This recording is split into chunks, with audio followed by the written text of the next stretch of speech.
नमस्कार दोस्तों, स्वागत है आपका RC news Madhya Pradesh channel में। बात करते हैं बड़ी खबरों के बारे में, लेकिन उससे पहले आपने चैनल को सब्सक्राइब नहीं किया अभी तक तो चैनल को सबसे पहले सब्सक्राइब जरूर कर लेना और बेल आइकन नोटिफिकेशन को भी ऑन कर दे ताकि जैसे हम वीडियो अपलोड करें तो सबसे पहले आपके पास वीडियो पहुँच सके। तो चलिए बढ़ते हैं खबरों की ओर। वल्लभ भवन में लगी आग, अहम दस्तावेज जलकर खाक, मौके पर पहुंची आर्मी। भोपाल में स्थित वल्लभ भवन के तीसरे मंजिल पर शनिवार की सुबह अचानक आग लगने की खबर सामने आई है। आग की लपटें धीरे धीरे 5वीं और 6वीं मंजिल पर पहुंच गई है। मौके पर भोपाल का फायर मामला पहुंचा, आग पर काबू भी पाया गया, लेकिन हवा के कारण एक बार फिर मंत्रालय भवन में आग भड़क उठी। आग पर काबू पाने का प्रयास किया जा रहा है। सेना और एयरपोर्ट दमकलें भी बुलाई गई। मंत्रालय में 5 कर्मचारी बिल्डिंग के अंदर फंसे हुए थे जिन्हें बचाया जा चुका है। होली से पहले राज्य के लाखों कर्मचारियों को पेंशनरों को मिलेगा गिफ्ट। डीए में होगी 4% वृद्धि, बढ़कर होगा 50% सैलरी के साथ मिलेगा एरियन का भी लाभ। केंद्र सरकार द्वारा केंद्रीय कर्मचारियों पेंशनरों का 4% महंगाई भत्ता 4% बढ़ाए जाने के बाद अब राजस्थान और यूपी में भी डीए की दरों में संशोधन करने की तैयारी। खबर है कि लोकसभा चुनाव से पहले राजस्थान के कर्मचारियों पेंशनरों को बड़ा तोहफा मिल सकता है। राजस्थान की भजनलाल सरकार और यूपी की योगी सरकार कर्मचारी और पेंशनरों को 4% डीए बढ़ा सकती है, जिसके बाद डीए 46% से बढ़कर 50% हो जाएगा।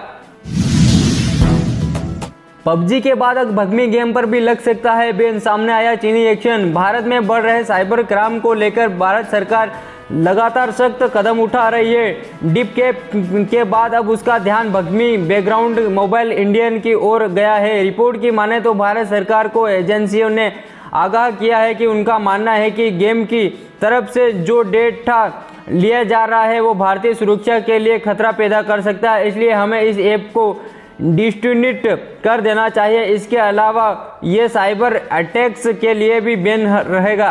भारतीय एजेंसी को डर है कि कई गेम इस्तेमाल डेटा चोरी के लिए किया जा रहा है। बता दें कि भगमी गेम का सर्वर अमेरिका में स्थित है। एजेंसी को डर है कि वह इस डेटा को दूसरे देश में मौजूद सर्वर को ये डाटा ट्रांसफर कर सकते हैं, जिसका इस्तेमाल साइबर अटैक के लिए किया जा सकता है। ये देश की सुरक्षा के लिए खतरा बन सकता है।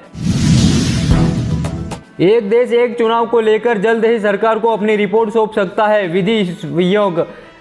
विधिकाय आयोग ने एक देश का चुनाव के मुद्दे पर अपनी रिपोर्ट को 15 मार्च तक केंद्र सरकार को सौंपने पर फैसला किया गया है। सूत्रों के मुताबिक आयोग इस मुद्दे पर संविधान के संशोधन करने के सिफारिश करेंगे, जिससे अगले 5 सालों में देश भर में लोकसभा, राज्यसभा, विधानसभा और स्थानीय निकाय चुनाव एक साथ हो सकेंगे। आयोग की सिफारिश के मुताबिक एक साथ चुनाव को लेकर संविधान में एक नया अध्याय जोड़ा जाना चाहिए। दरअसल इसमें समय रहते यदि सरकार गिरती है तो ऐसे में 5 साल की अवधि तक यानी कि बाकी बचे हुए कार्यकाल में अंतरिम साझा सरकार यानी सर्वदलीय सरकार चलाने का प्रावधान होना चाहिए। इसके साथ ही अगर चुनाव कराना चाहते हो तो चुनाव सिर्फ बचे हुए कार्यकाल के लिए ही किया जाना चाहिए। जीतू पटवारी का आरोप, भ्रष्टाचार छिपाने के लिए भाजपा सरकार ने लगवाई आग। उमंग सिंगार ने भी कसा तंज। वल्लभ भवन की आग के बाद सियासी तलपे तेज हो गई है। दमकल से जुड़े अधिकारी आग पर काबू करने के बाद आग के कारणों का पता लगाने की कोशिश में है और सरकार के अधिकारी इससे हुए नुकसान का आकलन कर रहे हैं, लेकिन कांग्रेस ने इसकी वजह बता दी। कांग्रेस ने कहा सरकार आग है और भाजपा सरकार ने भ्रष्टाचार छिपाने के लिए आग लगवाई है। वल्लभ भवन में लगी आग के बाद कांग्रेस अब सरकार पर हमलावर हो गई है। आग की घटना के बाद प्रदेश अध्यक्ष जीतू पटवारी और नेता प्रतिपक्ष उमंग सिंगार दोनों वल्लभ भवन के पास पहुंचे और मीडिया से बात की। जीतू पटवारी ने आग को लेकर सरकार पर गंभीर आरोप लगाते हुए उन्होंने सरकार पर ही आग लगाने के गंभीर आरोप लगाए। कांग्रेस प्रदेश अध्यक्ष जीतू पटवारी ने कहा कि भाजपा शासन में ये 5वीं बार है वल्लभ भवन और सतपुड़ा भवन में आग लगी, लेकिन पिछले 4 बार की आग का दोषी कौन है, कौन सी फाइलें जली, कौन से विभाग की फाइलें जली, कोई नहीं जानता, किसी पर कार्रवाई नहीं हुई, इसलिए हमें अब इस आग के बाद आना पड़ा है। हवा का रुख बदलने से तापमान में हुए परिवर्तन, अगले हफ्ते फिर एक्टिव होगा नया सिस्टम, छाएंगे बादल, हल्की बारिश के आसार। सोमवार के बाद मध्य प्रदेश में मौसम के बदलाव देखने को मिल सकता है। 10-12 मार्च को एक नया पश्चिमी विक्षोभ के सक्रिय होने जा रहा है, जिससे फिर बादल छाएंगे और कहीं कहीं हल्की बारिश होने की भी संभावना है। इस दौरान तेज हवा के साथ ओलावृष्टि की भी आशंका जताई जा रही है।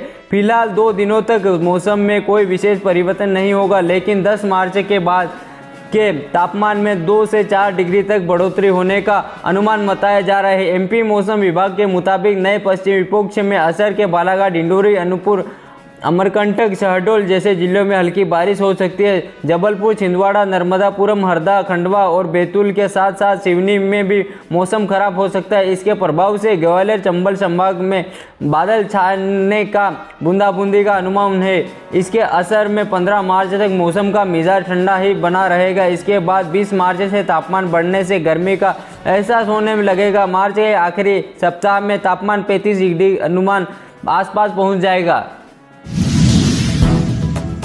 राहुल गांधी ने फिर दोहराई जातिगत जनगणना की बात, बोले हम 50% की आरक्षण सीमा को उखाड़ कर फेंक देंगे। राहुल गांधी जातिगत जनगणना को लेकर इस देश के लिए जरूरी बता रहे हैं और पिछले लंबे समय से इसके लिए माहौल बना रहे और उनकी पार्टी ने वो वादा भी कर दिया है कि उनकी सरकार केंद्र में आती है तो जातिगत जनगणना अवश्य कराएंगे, जिससे मालूम चल सकेगा कि इस देश में गरीबी, दलित, पिछड़ा वर्ग, आदिवासी कितना है और क्या उन्हें उस हिसाब से हक मिल रहा है। राहुल गांधी इस दिनों भारत जोड़ो न्याय यात्रा पर है। कल शुक्रवार को उनकी यात्रा का गुजरात से दूसरा दिन था, जहां राहुल गांधी का जोरदार स्वागत हुआ। राहुल ने महिला दिवस के मौके पर केक भी काटा। राहुल की भारत जोड़ो न्याय यात्रा 17 मार्च को महाराष्ट्र के समाप्त होगी। पिछली यात्रा की तरह इस यात्रा में भी राहुल गांधी महंगाई, बेरोजगारी पर अटल रहे।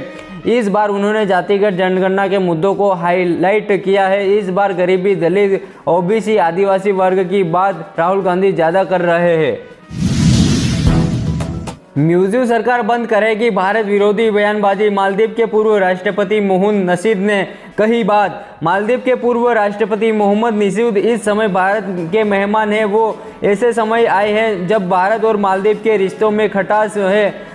नशीद ने अपने ही देश के म्यूजियम सरकार पर जमकर निशाना साधा। उन्होंने कहा कि चीन समर्थन नेता मोहम्मद म्यूजिन की मालदीव सरकार जल्द ही व्यवस्थित हो जाएगी। इसी के साथ हमारी विदेश नीतियां और भारत के साथ संबंध पहले की तरह सामान्य हो जाएंगे। बता दें कि नशीद इस समय भारत में है और यहां उन्होंने पीएम मोदी से मुलाकात भी की। उन्होंने भारतीय के बाइकाट मालदीव अभियान के पर दुख भी जताया। लोकसभा चुनाव से पहले एमपी कांग्रेस को झटका, पूर्व केंद्रीय मंत्री सुरेश पचौरी समेत कई नेता बीजेपी में शामिल।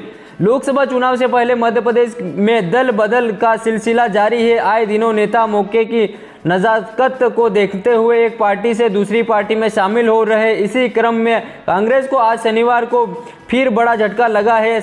आज शनिवार को पूर्व केंद्रीय मंत्री सुरेश पचौरी के साथ कांग्रेस के कई वरिष्ठ नेता भाजपा में शामिल हुए। कांग्रेस के वरिष्ठ नेता और पूर्व केंद्रीय मंत्री सुरेश पचौरी और पूर्व सांसद गजेंद्र सिंह राजूखेड़ी आज शनिवार को सीएम डॉक्टर मोहन यादव, कैलाश विजयवर्गीय, पूर्व सीएम सुरेश पचौरी, प्रदेश अध्यक्ष वी.डी. शर्मा की मौजूदगी में भाजपा में शामिल हुए। पिछली विधानसभा में इंदौर से कांग्रेस के इकलौते विधायक रहे संजय शुक्ला के साथ विशाल पटेल, अर्जुन पाल्टिया और भोपाल कांग्रेस के पूर्व जिला अध्यक्ष कैलाश मिश्रा भी भाजपा में शामिल हुए। सुरेश पचौरी ने अपने इस्तीफे से लिखा कि मैंने पूरी ईमानदारी और पूरी निष्ठा से पार्टी का और सरकार की सेवा किया है। आज जिस तरह से पार्टी द्वारा सार्वजनिक और धार्मिक महत्व के मामलों में फैसले लिए जा रहे हैं, उससे मुझे बहुत दुख जताया है। मैं समझता हूं कि आज कांग्रेस पार्टी उन सिद्धांतों के भटक गई है जिन्होंने के लिए वही चली थी। इसलिए अत्यंत व्यथित होकर मैं प्राथमिक सदस्य के साथ साथ सभी सदस्यों से इस्तीफा दे रहा हूं। कांग्रेस ने 39 सीटों पर किए उम्मीदवारों के नाम घोषित। राहुल गांधी वायनाड से लड़ेंगे चुनाव।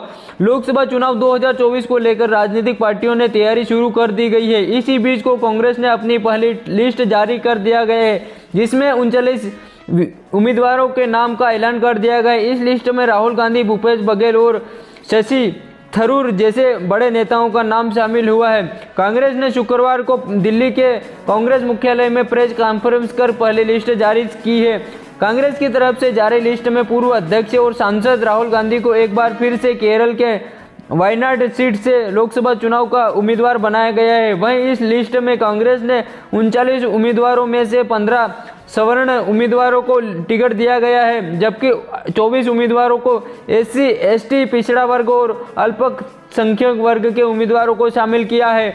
लोकसभा चुनाव 2024 में छत्तीसगढ़ के पूर्व मुख्यमंत्री भूपेश बघेल को राजनांदगांव से उम्मीदवार बनाया गया है। इसके साथ ही कांग्रेस वरिष्ठ नेता शशि थूमर को त्रिपुरम सीट से लोकसभा का उम्मीदवार बनाया गया है, जबकि केसी वेणुगोपाल को केरल के अल्पपुझा सीट से लोकसभा का उम्मीदवार बनाया गया है। कांग्रेस की पहली लिस्ट में छत्तीसगढ़ की 6 सीटों पर, कर्नाटक की 7 सीटों पर, केरल की 16 सीटों पर और तेलंगाना की 4 सीटों पर उम्मीदवारों का ऐलान किया गया है। वहीं लक्षद्वीप की 1 सीट पर उम्मीदवारों की घोषणा हुई है। वहीं नॉर्थ ईस्ट राज्यों में मेघालय की 2 सीटों, त्रिपुरा की 1, नागालैंड की 1 और त्रिपुरा लोकसभा सीट का उम्मीदवार की लिस्ट जारी हुई है। बैंक अधिकारियों ने मिलकर किया घोटाला, 4 करोड़ का गबन। मनपुरम गोल्ड फाइनेंस कंपनी का मामला सामने आया। भोपाल की Manappuram gold finance limited company की इंद्रपुरी ब्रांच में करोड़ों का घोटाला सामने आया है। इस घोटाले में प्रबंधक एवं सहायक शाखा प्रबंधक ने ही करोड़ों का गबन किया है। भोपाल क्राइम ब्रांच पुलिस ने इस पर खुलासा किया है। मामले में पुलिस ने 5 आरोपियों को गिरफ्तार किया है। बताया जा रहा है कि शाखा प्रबंध एवं सहायक प्रबंध एवं ब्रांच के कर्मचारियों की मिली भगत से 4 करोड़ से अधिक का गबन का मामला सामने आया है।